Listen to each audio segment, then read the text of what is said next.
اللہ حفاظت فرمائے، اللہ حفاظت فرمائے۔ ابتدا میں نے تھوڑی سی وہ بات عرض کی تھی، وہ یہ کہ جب کسی جگہ کے مسلمان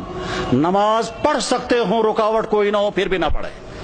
جب کسی جگہ کے مسلمان روزہ رکھ سکتے ہوں اور سستی کی وجہ سے روزے نہ رکھیں، جب کسی جگہ کے مسلمان زکوٰۃ دے سکتے ہوں پھر بھی نہ دیں، جب کسی جگہ کے مسلمان حرام کاموں سے بچ سکتے ہوں پھر بھی نہ بچیں، جب کسی جگہ کے مسلمان قرآن پڑھ سکتے ہوں پھر بھی قرآن کے ساتھ ان کا تعلق قائم نہ ہو، جب کسی جگہ کے مسلمان اپنی نبی کی ایک سنت پر عمل کر سکتے ہوں پھر بھی نہ کریں، تو اللہ تعالیٰ شانوں کی طرف سے کبھی خطرناک فیصلے آتے ہیں۔ وہ یہ کہ جب تم آزادی کے دور میں میرے دین پر عمل کر سکتے تھے پھر بھی تم نے عمل نہیں کیا، تو میں ایسے حالات لے آؤں گا کہ تم چاہو گے بھی عمل کرنا تو کر نہیں سکو گے۔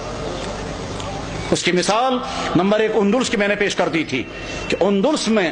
800 سال تک مسلمانوں کی حکومت رہی، اور بعد میں جب خرابیاں شروع ہو گئی تو وہ حالات آ گئے کہ اگر وہ قرآن پڑھنا چاہے تو نہیں پڑھ سکتے تھے، اپنی عورتوں کی عصمتیں بچانا چاہیں تو نہیں بچا سکتے تھے، بلکہ کیا ان کی تو جان بھی باقی نہیں رہی، اور وہاں کے مسلمان یا تو مارے گئے یا عیسائی بن گئے یا وہاں سے فرار ہو گئے، اور اس طرح سے 800 سال کا مسلم ملک جو اذانوں سے آباد تھا وہ 800 سال کا مسلم ملک کفرستان بن گیا۔ بخارا اور سمرقند یہ وہ علاقہ تھا جہاں امام بخاری، امام مسلم، ابو اللیث سمرقندی جیسا انسان، وہ علاقہ کے جہاں امام صاحب ہدایہ علامہ برہان الدین مرغینانی رحمہ اللہ تعالی جس علاقے میں تھے، کہ جس مسجد میں بیٹھ کر کے انہوں نے ہدایہ کتاب لکھی، اور 13 سال لگے کتاب لکھتے ہوئے، اور 13 سال مسلسل انہیں روزہ رکھا، گھر والوں سے کھانا آتا تھا، وہ کھانا رکھ دیتے تھے، جب گھر والے واپس چلے جاتے تھے یہ کھانا کسی غریب کو کھلاتے تھے۔ 13 سال بیٹھ کر کے انہوں نے کتاب ہدایہ نام کی کتاب لکھی تھی، جو حدیث اور عقلی علوم کا مجموعہ ہے۔ علامہ انور شاہ صاحب کہا کرتے تھے، فرماتے تھے میں ہر کتاب کا جواب لکھ سکتا ہوں لیکن چند کتابوں کا جواب مجھ سے نہیں لکھا جا سکتا ہے، ان میں سے ایک کتاب ہدایہ بھی ہے۔ جس مسجد میں صاحب ہدایہ نے وہ کتاب لکھی تھی اس مسجد میں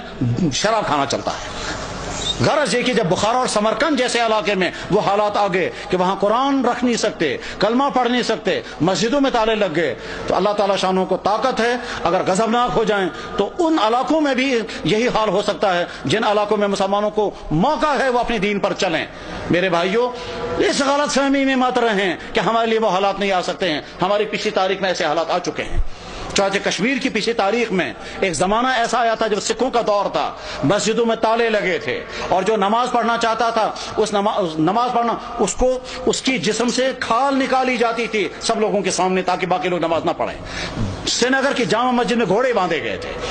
تمام مسجدیں مسمار کر دی گئی تھی، اس وقت لوگ نماز پڑھنا نہیں پڑھ سکتے تھے، یہ اذانیں بین ہو گئی تھی۔ جب کسی جگہ کے مسلمان اپنے دین کی ناقدری کرنے لگتے ہیں تو ایسے حالات آ سکتے ہیں، اور اس کی مثال اس بات کی مثال نہیں کہ مسلمانوں نے ناقدری کی، وہ تو ظلم ہے، لیکن مثال ہمارے سامنے ہے برما کے حالات، جہاں کی مسجدیں ختم، جہاں کے مدرسے ختم، جہاں کی داڑھیوں کے ایک بال کر کے نوچتے ہیں، جہاں علماء کو کھڑا کر کے اور سوئیاں مار کر کے ان کو شہید کرتے ہیں، جہاں ایک مسلمان خاتون کے ساتھ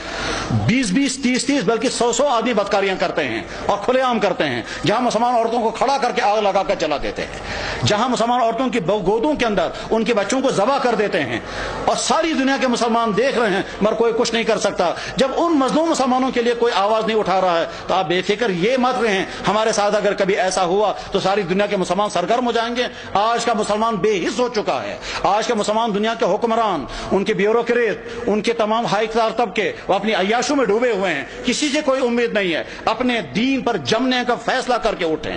اپنے ایمان پر قائم رہنے کا فیصلہ کر کے اٹھیں، اپنے دین پر چلنے کا فیصلہ لے کر اٹھیں، اپنے گھروں کے اندر دیندار گھر بنانے کا فیصلہ لے کر اٹھیں، اپنے بزنسوں کو مسلمان بزنس بنانے کا فیصلہ لے کر اٹھیں، اپنے فنکشنوں کو دین کا فنکشن بنانے کا فیصلہ لے کر کے اٹھیں۔ جب مسلمان حرام سے بچ سکتا ہو اور پھر بھی نہ بچے اور شرابیں پیے تو حالات ایسے آ سکتے ہیں کہ زبردستی مسلمانوں کو شراب پلائی جائے گی۔ جب مسلمان داڑھی رکھ سکتا ہو اور نہ رکھے تو بعد میں ایسے حالات آ سکتے ہیں کہ رکھنا بھی چاہیں تو نہیں رکھ سکتے۔ ساری ترکی کے اندر مسلمان داڑھی رکھ نہیں سکتا، حالانکہ سارا مسلمان ملک ہے۔